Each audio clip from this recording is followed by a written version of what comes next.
사회적 거리 두기가 다음 달 5일까지 연장됐습니다. 부활절 종교 행사와 4.15 총선 영향이 이번 주부터 나타날 수 있기 때문에 이를 지켜봐야 한다는 것이 이유입니다. 또 정부는 코로나 백신과 치료제가 개발되기 전까지는 사회적 거리 두기가 필요하다고 강조했는데요. 김경우 서울백병원 가정의학과 교수 그리고 유재복 해설위원과 함께 짚어보겠습니다. 두 분 안녕하십니까? 안녕하세요. 자, 먼저 유재복 위원, 지난 주말 상황이죠. 토요일 날 확진자 수는 크게 줄었어요. 네, 구체적인 숫자는 곧 바뀌기 때문에 경향만 말씀드리면 2월 18일 이후로 61일 만에 신규 환자 발생 수가 한 자릿수로 줄었습니다. 네. 8명 늘었고요. 완치자도 계속 늘어서 격리 해제율이 80%를 육박하고 있습니다. 그리고 발생을 조금 분석해 보면 지난 6일부터 한 50명 안팎으로 감소가 됐다가 4월 18일이죠. 18일에 18명, 그리고 어제는 8명까지 줄었는데요. 문제는 지금 그 안심할 수 없는 지역의 산발적인 발생이 지금 이어지고 있는데요. 네. 그 경북 예천은 한 10여일 만에 36명이 한 발생자로부터 퍼져나가기 시작했고, 그다음에 경기도 포천의 한성내과 의원이라는 곳은 그 투석 환자들이 모이는 곳입니다. 이 투석 환자들은 면역력이 거의 없고, 그다음에 투석이라는 과정 자체가 감염의 위험이 굉장히 큽니다. 네. 그래서 상당히 걱정이 되는 부분이고요. 논산훈련소에는 또 신천지 교인 3명이 확진이 됐고요. 네. 또 부산에 부녀 확진도 있는데 이 딸은 부산의료원, 네. 부산의 119 전담치료병원인 부산의료원의 간호사고, 아버지는 학교 직원인데가 교회 예배에 참석해서 이미 접촉자가 300명이 넘습니다. 그래서 언제든지 폭발할 가능성은 지금 상존해 있는 그런 상황입니다. 예. 물론 이렇게 일부 우려는 있습니다만 일단 신규 확진자 수가 대폭 줄어들면서 방역 당국이 2차례 연장된 사회적 거리 두기를 5월 5일까지 추가로 연장을 하기로 했는데요. 일단 정부 설명부터 한번 들어보시죠. 5월 5일까지는 지금까지의 사회적 거리 두기의 근간을 유지하면서 일부 제한을 완화하겠습니다. 종교시설 등 4대 밀집시설에 대해서는 현재 방역지침 준수 명령을 유지하되 운영 중단 강력 권고는 해제하겠습니다. 코로나19는 백신과 치료제가 개발되기 전까지 감염을 100% 막을 수 없고, 세계적인 유행이 끝날 때까지 소규모 감염의 발생과 감소가 반복될 수밖에 없습니다. 국내와 국외의 대다수 전문가들은 이러한 기간을 길게는 몇 년으로 예상하고 있습니다. 우리는 이제 이 기간 동안 코로나19 이전의 일상으로 복귀할 수 없다는 사실을 받아들여야 합니다. 예, 그러니까 유 의원이 앞서 말씀하신 것처럼 이런 산발적인 우려가 있기 때문에 사회적 거리 두기는 연장은 하긴 하는데 네. 그래도 전체 확진자 수가 줄어서 이 사회적 거리 두기를 지금보다는 좀 완화한다 이렇게 보면 되겠죠. 그러니까 고강도 사회적 거리 두기가 4주가 지났고, 네. 그다음에 이제 그 다음 단계가 생활 방역이라는 곳인데요. 생활 방역은 이른바 강제적인 수단은 거의 동원되지 않는, 어찌 보면 자율적인 그 조치들을 취하는 그런 것들인데요. 그 중간 단계로 기간을 한 16일 정도 설정한 건데요. 네. 특징은 이달 말부터 다음 달 초가 한 일주일간 연휴가 됩니다. 여러 가지 이제 공휴일이 섞여 있기 때문에. 네. 그래서 그 기간을 넘긴 다음에 생활 방역으로 넘어갈지를 결정해 보자는 것이고요. 두 가지 부문에서 이제 완화 조치가 나오는데, 첫 번째는 이제 공공부문은 되게 어떤 것이냐면은 그 국립공원이나 자연휴양림 같은 실외 시설, 놀이시설들 이런 것들은 아마 오늘부터라도 문을 열 수 있을 겁니다. 네. 그래서 문을 열게 되는 것이고요. 그 다음에 스포츠, 지금 뭐 프로야구나 이런 시즌인데요. 무관중으로 가능하다. 이것도 이제 무관중 개막을 유지하다가 이제 관중 수를 제한하는 식으로 해서 아마 이제 관중이 들어오는 식으로 갈 것 같고요. 민간 부분은 이제 4대 밀집 시설이 있죠. 종교 시설이라든가 뭐 실내 체육 시설, 유흥 시설, 학원 이런 것들은 지금까지 거의 행정명령을 동원해서 사실상 문을 열지 못하도록 강력하게 조치를 취해왔는데, 네. 이 부분도 이제 그런 강제 수단은 없애고 그 안전 수칙을 완벽하게 지킨다는 조건에서 일부 허용하는 그런 것들이 있고요. 예. 시험도 지금 필수 자격 시험 같은 것은 역시 제한적으로 허용하겠다. 이렇게 해서 조금씩 풀어가면서 사태를 보고 일주일에 한 번씩 또 평가를 하고, 그래서 이제 생활 방역으로 넘어가는 것을 결정하겠다, 이런 방침입니다. 네. 뭐 유 의원이 얘기했다시피, 그러니까 사람들이 많이 모이는 다중 밀집 시설과 관련해서는 네.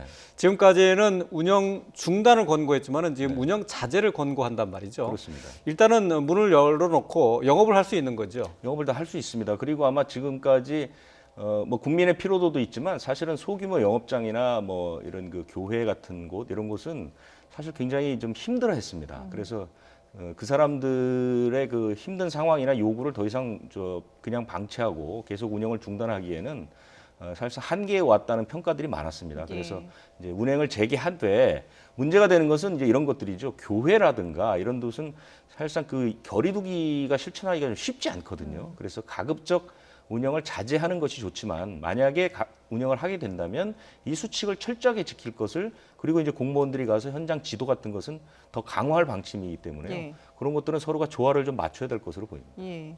지금 말씀하신 것처럼 일단 운영은 하되 정부에서는 대신에 이제 방역에 좀 만전을 기해달라라고 요구를 하고 있는 상황인데 특히 뭐 교회라든지 이런 집단적으로 사람들이 모이는 곳은 자칫 잘못하면 이게 또 금방 감염이 확산될 수 있는 상황인 거잖아요. 네, 맞습니다. 지금 신규 확진자 수가 줄어든 가장 큰 요인 중에 하나도 정부가 이제 강력한 그런 방역 지침을 적용해서 그 사업 모임을 자제하고 그다음에 행정명령까지 내렸기 때문에 물론 이제 전 국민들께서 자발적인 사회적 거리두기 운동에 참여하는 효과도 있지만 네. 이런 밀집 시설에 대한 적극적인 조치를 통한 효과도 있거든요. 근데 말씀하신 것처럼 그런데 다시 이제 모임이 많아지고 특히 거기서 이제 확진자들이 생기고 증상이 없이 여러 번 그런 모임이 반복되면은 이제 신천지 대구교회 모임과 같은 그런 슈퍼전파 사건들이 얼마든지 일어날 수 있고 네. 또 지금도 일어나고 있는데 우리가 이제 모르고 있을 가능성도 있겠습니다.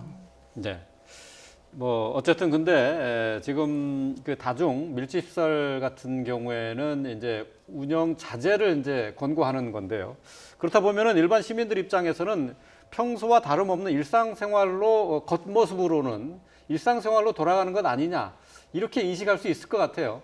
근데 이제 그런 다중 밀집 시설을 이용하실 때 예전같이 이용하지는 못하십니다. 네, 예, 네. 그래서 이제 가기 전에 증상이 있는지 열이 나는지 다 체크를 하셔야 되고 네. 또 이용하실 때라도 그 철저한 위생, 손 씻기라든지 마스크, 충분한 거리두기 이렇게 방역 지침이 적용된 상태에서 이제 이용하셔야 되겠고요. 네. 네. 혹시 이제 그런 것이 적용되지 않는 어떤 밀집하고 좁은 그런 여러 명이 이용한 시설이라면 얼마든지 다시 감염 노출 위험이 높기 때문에 네네. 아직은 자제해 주시는 것이 좋겠습니다. 네. 그래서 근데 뭐 이게 사실 그 코로나19 사태가 급증 확산이 확 됐던 것이 그 대구 신천지 교회로 인한 그런 확산이 많았었는데 그 이후에 이렇게 좀 줄어들고 또 전수조사도 하고 하면서 마무리가 되는 듯 했는데 논산훈련소에서 3명이 감염이 됐는데 이 사람들이 신천지 교인으로 나타났거든요.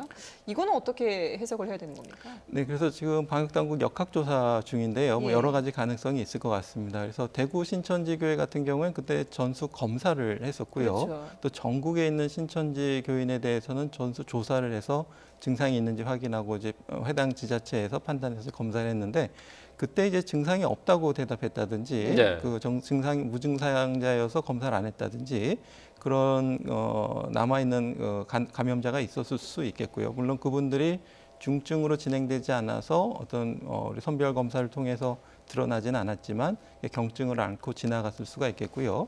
하지만 경증을 앓고 지나가면서 계속해서 조용한 전파들이 소규모로 좀 진행될 수 있지 않았을까 싶기도 하고 또 그런 것들이 이제 대구 신천지교회 모임은 이제 자체적으로 그런 시설을 폐쇄하고 모임을 안 하겠다고 했지만 그래도 어떤 종교적이든 비종교적이든 모임이 어떤 대구 이외의 지역까지 혹시 그동안에 있었으면은 그동안 어떤 전파 같은 것들이 있지 않았을까 이런 여러 가지 가능성에 대해서 한번 역학조사로 한번 확인해 보는 것이 필요할 것 같습니다. 네. 이 부분에 대해서는 네. 이제 궁금하신 분들이 많아서 네. 제가 추가 설명을 좀 드리면 신천지 교회는 모두 검사를 했는데 그렇죠. 했다고 그러게요. 하는데 네. 왜 이제 양성이 나왔느냐 이렇게 해서 방역 당국에 설명을 했는데요.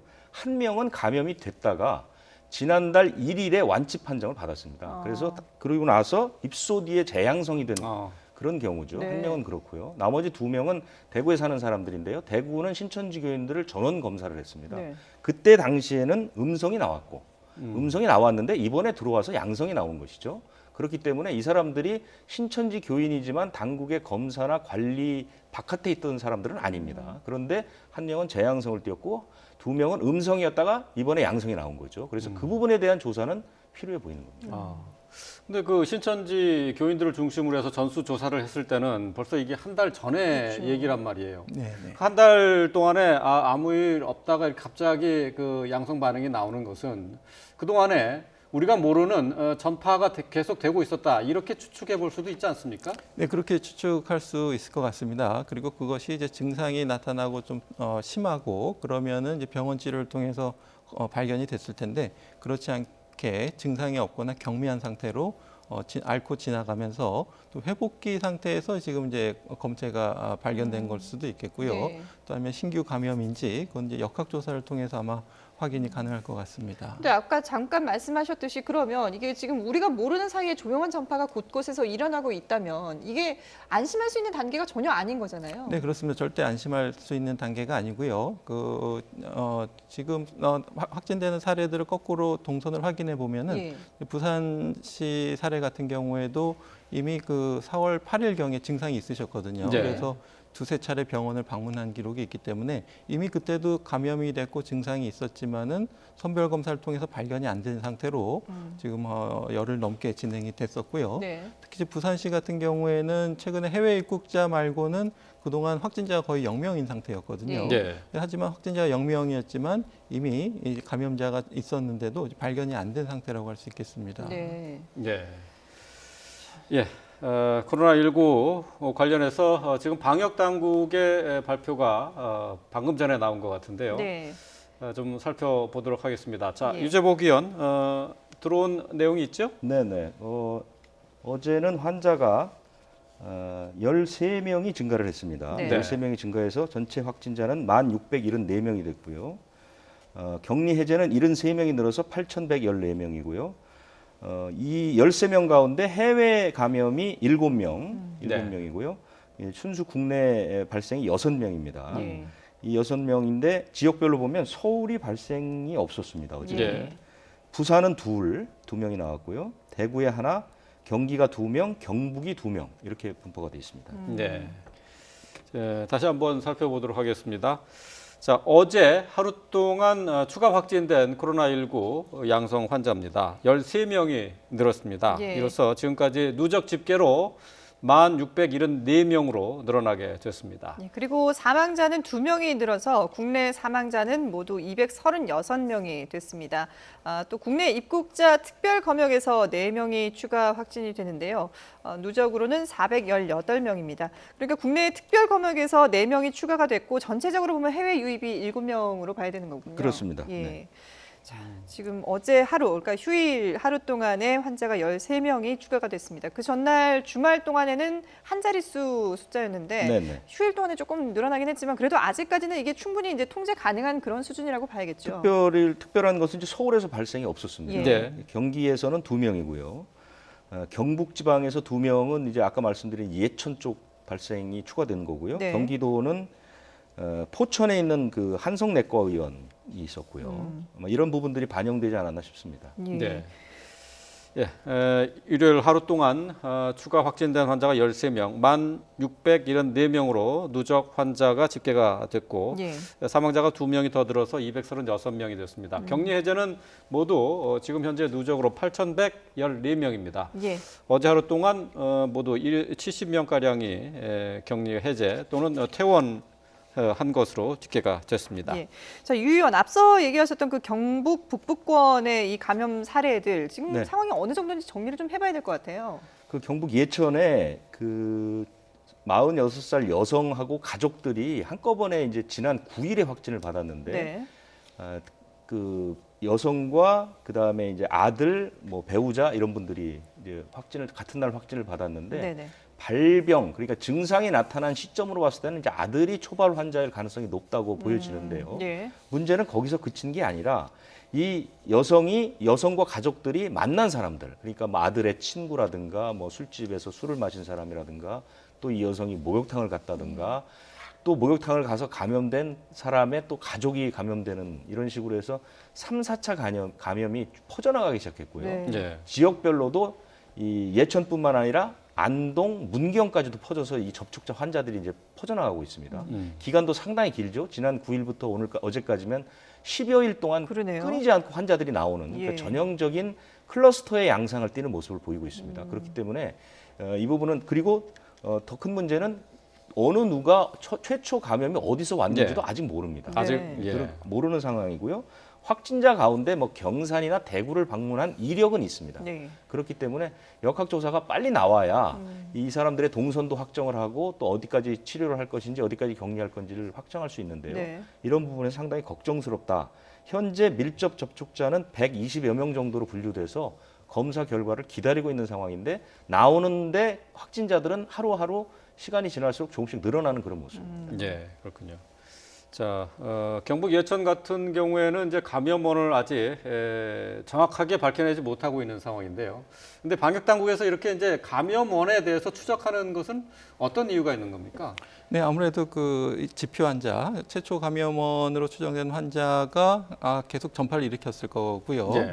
그 사람이 우리가 발견하지 못한 상태에서 추가적인 감염을 일으켰을 수 있을 거라고 생각하고 있고, 또 그 최초 인덱스 환자는 그럼 또 어떻게 감염됐는지 역학조사라는 것이 굉장히 중요한 단서를 줄 수가 있겠습니다. 예, 그러니까 더 그 모르는 우리가 알 수 없는 그런 감염원이 돼서 계속 추가 확산을 일으키지 않도록 해서 첫 번째 이 감염원을 감염자가 어떤 감염원으로 감염이 됐는지 이걸 밝혀야 된다는 거죠. 그렇습니다. 네, 네. 그래서 물론 이제 시간이 많이 지나면은 물론 이제 그 감염자에 따라서 감염 전파력의 차이가 있지만 보통 한 4주 정도 지나면은 좀 그래도 감염력이 떨어지지 않을까 이렇게 본다면은 네. 이제 너무 시간이 오래돼서 감염원을 찾지 못한 경우에는 물론 그래도 계속 추적은 하겠지만은 현재 발견되는 환자들에 더 집중해서 역학조사들이 이루어지고 있습니다. 네.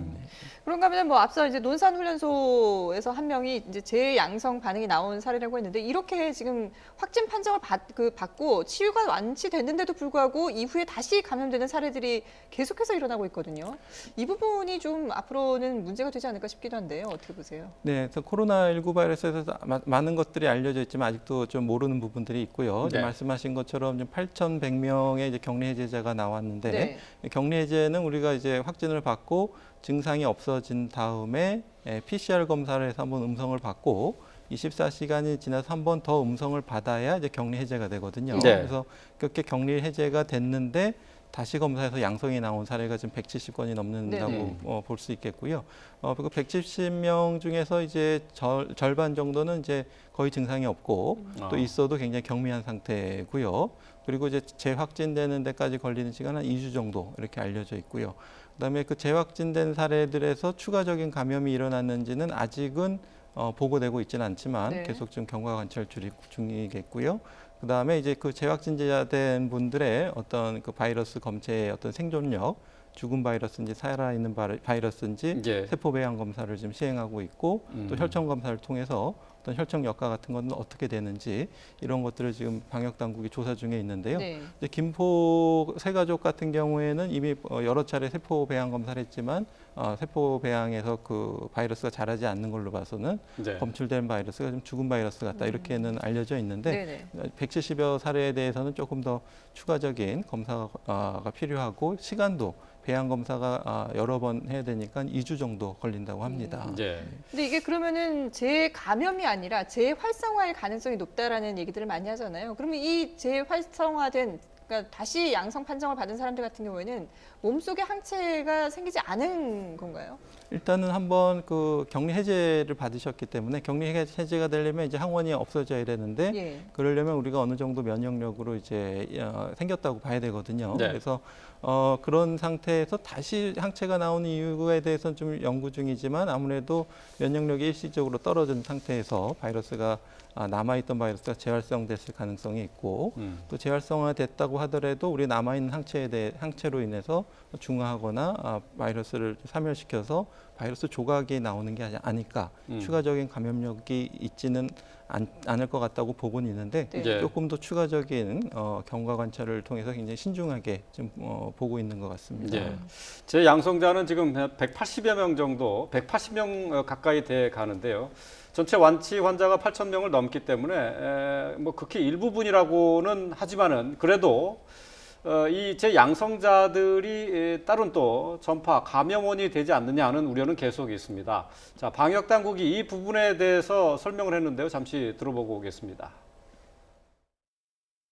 아직까지는 바이러스 배양 검사에서 양성으로 확인된 사례는 아직은 없었고 2차 감염을 일으킨 사례도 아직은 보고되고 있지는 않습니다. 아마도 2차 감염 유발 그 양성률이 좀 아직까지 생기지 않고 있는 그런 사유에 대해서는 바이러스의 농도가 극히 낮거나 아니면은 이제 죽은 바이러스들이 남아 있는 것들이 PCR 검사를 통해서 확인됐거나 하는 그런 이유지 않을까라고 추정은 하고 있고요. 정확한 거는 그 재양성된 이후에 노출자들에 대한 모니터링이 끝나야 2차 감염을 유발하는지 안 하는지를 확인할 수 있을 것 같습니다. 네. 자, 재양성자에 대해서는 아직까지 2차 감염은 확인되지 않고 있단 말이죠. 그렇다면은 아무래도 재양성이기 때문에 조금 이 바이러스가 활동성이 좀 떨어지는 것 아니냐 이렇게 추측해 볼 수 있지 않을까 싶어요. 네, 지금 그렇게 많이 보시는 것 같고요. 이제 신중하게 접근해서 이제 재양성자도 확진자에 준해서 격리를 하고 또 접촉자도 지금 같이 격리하면서 추가 감염이 일어나지 않나 이렇게 보고 있는데요. 지금 말씀하신 것처럼 바이러스가 우리가 노출됐다가 항체가 생기면서 대부분은 한 2, 3주 지나면은 우리가 항체로 바이러스가 이제 없어지고 완치가 되는데 네. 일부 환자 중에서는 항체가 나오긴 하지만 증상도 경증이지만 계속 바이러스가 아직도 배출되시는 분들이 있거든요. 네. 특히 이제 31번 환자분 같은 경우에도 아직도 60일 넘게 계속 바이러스가 음성이 되지 않고 계속 양성이 나오고 있고요. 그렇게 4주 이상 그 입원하신 분들이 1,000명이 넘는다 그럽니다. 그래서 네. 바이러스가 어느 정도 상체가 생기지만 우리가 검사에서 음성이 나오기까지 굉장히 그 바이러스 완전히 좀 사멸되지 않는 경우가 미량이든 죽은 바이러스든 계속 검출되는 사례가 있는 것 같고요. 네네. 또 지금 재양성 사례처럼 일시적으로 음성이 됐다가 또한 평균 한 2주 정도 후에 또 다시 또 이게 재양성이 되는 그런 사례들이 많아서 상당히 좀 만성적인 감염 경과를 겪는 환자분들이 일부 있는 것 같다 이렇게 볼 수 있겠습니다. 네. 자, 뭐 어제 하루 이제 13명의 확진자가 추가가 됐지만 그래도 어쨌든 지금 안정적으로 정리가 되고 있는 그런 상황인데요. 이런 상황에서도 아직까지 조용한 전파에 대한 위험이 있기 때문에 마스크는 필수적으로 착용을 해야 되지 않을까 싶은데 일단 네. 뭐 마스크 대란 같은 그런 사례는 이제 더 이상 우리나라에서는 찾아보기 힘들지 않을까 싶어요. 지금 아마 마스크 대란이 있었는지 생각나시는 분이 그렇게 많지 않을 수도 네. 있을 만큼 사실 지금 이제 마스크에 대한 얘기는 거의 사라졌는데 네. 그만큼 공급이 안정화됐다는 부분과 전체적으로 코로나19 사태를 이제 안정화 단계에 네. 들어섰기 때문에 공포감이 많이 줄어서 사람들이 그래도 밖에 나가면 거의 대부분이 다 이제 마스크를 쓰거든요. 그렇죠. 그런데도 불구하고 큰 필요를 느끼지 않는데 그래서 오늘부터 이 대리 구매 그러니까 마스크를 직접 가서 사기 힘든 분들을 대신 살 수 있는 그런 대상들이 늘어났습니다. 네. 그래서 1940년생을 포함한 그 이전 출생자, 그러니까 80살이 넘어가시는 이제 노인분들, 그리고 2002년 포함 그 이후 출생자는 이제 미성년자를 말하는 거죠. 네. 그런 다음에 임신부, 병원에 입원한 환자, 장기 요양 급여 수급자 이런 분들은 다 그 어떤 증빙 서류를 가지고 가면 대리 구매가 가능해지고요. 네. 또 하나는 그 외국인도 이제 이제 대리 구매가 가능합니다. 살 수 어. 있습니다. 예. 그러니까 장기 체류한데 이제 건강보험에 가입되지 않으면 살 수가 없었는데요. 네네. 이제 외국인 등록증이나 뭐 거소증 같은 거를 가지고 가면 공적 마스크를 살 수 있도록 이렇게 이제 조치가 조금 더 완화된 것이죠. 네. 네. 마스크 대란이 뭐 유 의원이 얘기했던 것처럼 먼 과거의 일처럼 느껴지기는 하는데 말이죠. 네. 근데 이렇게 마스크가 시중에 그래도 일단 길게 줄은 안 서도 되는 상황이란 말이죠. 그렇습니다. 그러면 그 사이에 공급이 더 늘은 겁니까? 아니면은 수요가 그만큼 줄었다는 얘기입니까? 그렇지 그렇게 공급이 늘지는 않았고요. 어쨌든 그 공적 마스크를 통해서는 하루에 마스크 한 장 가지고는 감당이 안 되지 않습니까? 일주일에 2개밖에 살 수 없기 때문에 그래서 마스크를 재활용하거나 예. 이런 것들이 옛날에는 상당히 공포감이나 불안감을 가졌는데 그렇죠. 이런 것들이 많이 사라졌다는 얘기죠. 그러니까 이런 마스크를 다시 쓴다거나 며칠 사용한다거나 깨끗하게 관리하는 게 습관화가 됐다고 보입니다. 그래서 사람들이 마스크를 더 찾지 않는 것이고요.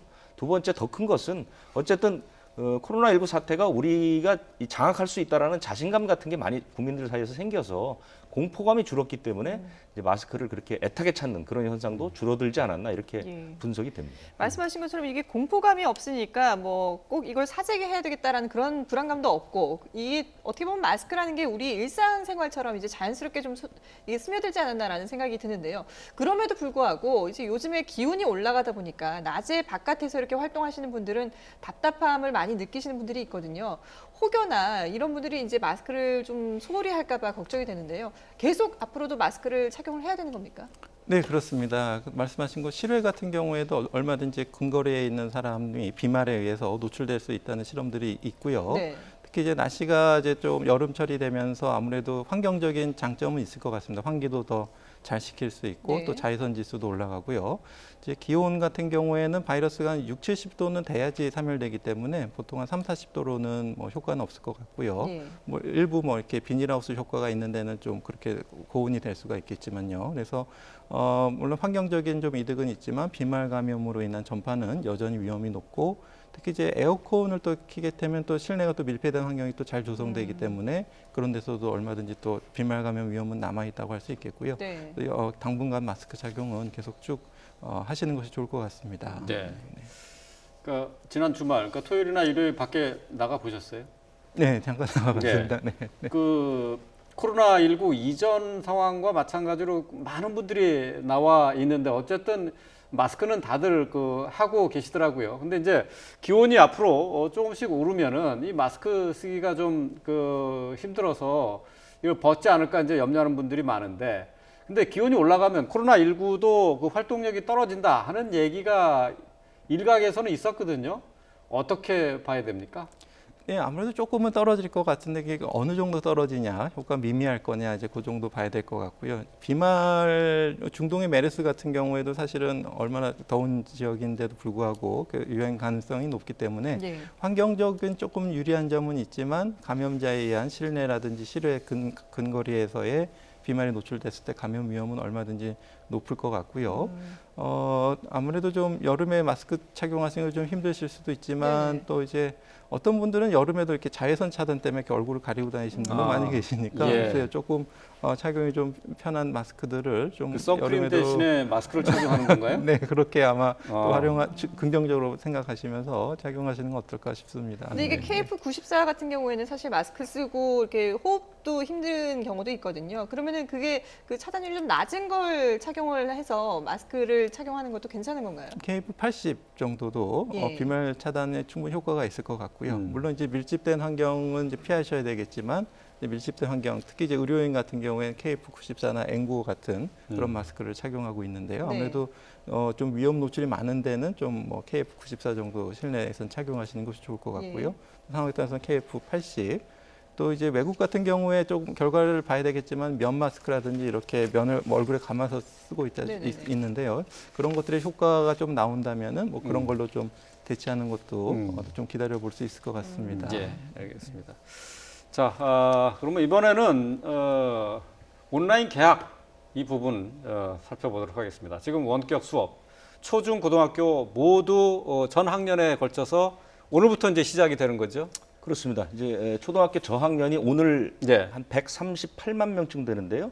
오늘 온라인 개학을 했는데 다른 학년과는 달리 초등학교 1, 2학년은 이 스마트폰을 가진 학생도 적고 네. 또 스마트폰으로 스스로 조작해서 수업하기가 어렵습니다. 그래서 초등학교 1, 2학년 학생들은 주로 EBS 방송을 보는 수업을 하게 되는데 네. 조금 전 9시부터 지금까지 들어온 상황을 제가 조금 전에 살펴보니까 큰 문제는 없었고 약간의 그 불량은 있었지만 거의 원활하게 수업이 진행되고 있다. 이렇게 이제 지금까지는 보고가 들어와 있습니다. 예. 그렇지만 지금 EBS 온라인 클래스 같은 경우는 벌써 5번이나 접속 불량이 있었거든요. 네네. 그리고 이 클래스라는 것도 문제가 있었고요. 그래서 사실은 오늘 내일 며칠 동안은 좀 조마조마한 상태에서 이제 상황을 좀 봐야 될 것 같고요.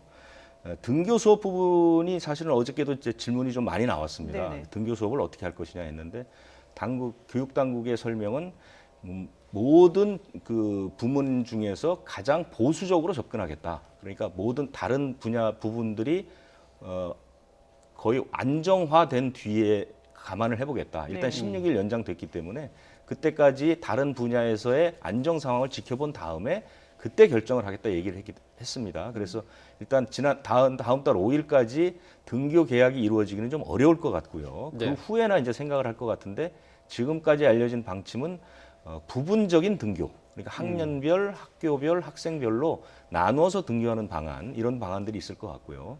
특히 이제 싱가포르의 계약 실험은 실패를 했고 네. 지금 덴마크가 실험을 하고 있는데요. 그 결과도 좀 지켜봐야 될 것 같습니다. 예. 그리고 고3 학생들의 그 시험 문제도 상당히 관심을 끌었었는데 이 네. 부분도 아직 결정은 안 된 거죠? 오늘 오전 중에 서울시 왜냐하면 이 시험을 실시하는 문제는 이제 시도 교육청이 결정하는 문제입니다. 예. 그래서 오늘 시도 교육감들이 상의를 해서 오늘 오전에 서울시 교육청이 발표하겠다 이렇게까지 예고가 돼 있는데 네. 아직까지 발표가 됐다는 소식은 없는데요. 현실적으로 24일에 치러질 시험은 등교 시험이기 때문에 아마 취소될 가능성이 상당히 높아 보입니다. 예. 네. 자, 고3 이제 학생들 이제 학력 평가 모의고사입니다. 그러니까 이번 주 금요일 예정이 돼 있는데요. 네. 이 부분에 대해서는 아직 교육청에서 확정된 기준과 또 그리고 결정을 내리지는 않았습니다. 예. 자, 잠시 뒤에 들어오는 대로 또 전해드리도록 하겠습니다. 자, 그런가 하면 일단 정부는 2주마다 이 사회적 거리두기를 평가를 해서 그 이후에 어떻게 할지를 결정하겠다라고 했는데 그렇게 2주마다 평가할 때마다 어떤 기준을 놓고 이거를 평가를 하게 될까요?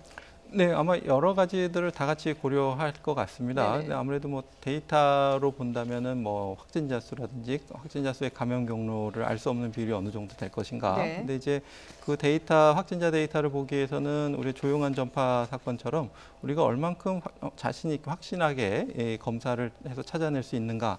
이것이 검증이 좀 필요할 것 같습니다. 지금처럼 조용한 전파가 있는데 발견이 안 되는 집단이라든지 아니면은 증상이 있어서 이렇게 코로나가 의심되지만 선별진료소를 안 가고 동네 병원 의원에 가셔서 그냥 약 처방 맞고 그냥 증상이 없어지면 그냥 사라지고 하지만 그 사이에 또 전파들은 일어나고 네. 그렇게 해서 증상이 있지만 또 발견이 안 되는 건수도 얼마나 있는지 좀 확인이 좀 필요할 것 같고요. 그래서 우리가 찾아낼 수 있는 것이 얼만큼 잘 찾아내는가를 좀 봐야 될 것 같습니다. 그러기 위해서 물론 검사량도 많아야 될 것 같고요. 또 검사 기준도 완화해서 이제 누구나 좀 많이 받을 수 있도록 이렇게 해야 될 것 같고, 근데 검사에 대한 것은 사실 뭐 우리나라뿐만 아니라 전 세계적으로 이 재개장을 할 때의 어떤 기준.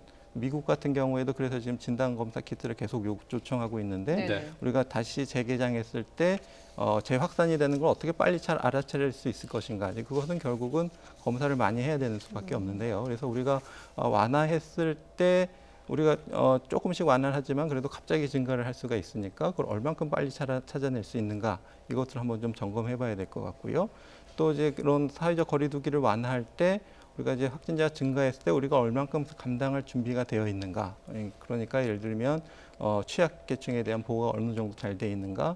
그다음에 대규모 환자가 발생했을 때 어떻게 빨리 중증 환자를 치료할 수 있고 이런 것도 좀 봐야 될 것 같고요.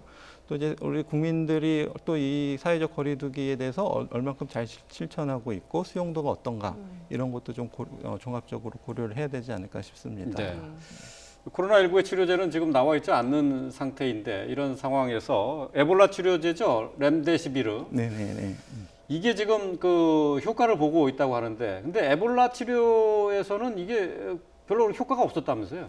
효과가 있었지만 더 효과가 좀 다른 약이 있어서 그래요? 그것 때문에 약간 좀 밀렸고요. 네, 그래서 지금 전 세계적으로 실험을 하고 있고 아직 그 효과가 확실하게 있는 건 아직은 발견되지는 않았지만 우리 동정적 사용을 통해서 중환자들에 대해서 일부 실험적으로 써봤더니, 그러니까 대조군 없이 써봤더니 효과가 좋더라. 그러니까 저기 산소 치료도 하는 분이 좋아지고 전체적인 사망률이 한 13% 정도였다. 이렇게 보고를 하고 있는데요. 네.